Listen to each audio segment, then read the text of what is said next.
தான் யார், நம்ம எதுக்காக வந்தது வேட்டையாட, அதெல்லாம் மறந்துடுவார். எல்லாத்தையும் மறந்து உடனே அந்த பொன்முகலியார்கிட்ட போகிறாரு. இப்போ அந்த எதுவும் பாத்திரம் இல்லை. உடனே என்ன பண்ணுறாரு, அப்படி கையில் அந்த பொன்முகலியார் அப்படி எடுறாரு. அப்படியே இப்படி வாய் ஃபுல்லாக அப்படியே அப்பிக்கிறார்.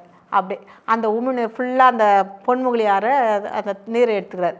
உடனே அங்கே சுற்றி இருக்கிறாரு. பார்த்தா பூ போடுவாங்கன்னு இலை போடுவாங்கன்னு அங்கே பார்த்தீங்கன்னா காட்டில் என்ன இருக்கும், காட்டு மலர்கள் தானே இருக்கும், வாசனை இல்லாத அந்த காட்டு பூவெல்லாம் எடுக்கிறார். அந்த காட்டு பூவெல்லாம் பறித்து என்ன பண்ணுறாருன்னு, ஏன்னா கையில் வேட்டையாடின முயல் அது இது வச்சுருக்காரு, வாயில் பொன்முகலியாரை வச்சுக்கினாரு. அந்த காட்டு மலரை எடுத்து பார்த்தீங்கன்னா தன் தலையிலேயே சொருகிக்கிறார். அந்த காட்டு பூங்களெல்லாம் அழகாக பறிச்சுட்டு தன்னோட குடுமையிலே சொருவிக்கிறார். அப்போது வராரு, மேலே ஏறி வந்தோன்னா அந்த சாமிக்கு தன்னோட அந்த செருப்பு காலாலேயே சாமின்னு கூட பார்க்காம, ஏன்னா இது அன்பு, ஏன்னா அவர் பக்தி செய்யலை.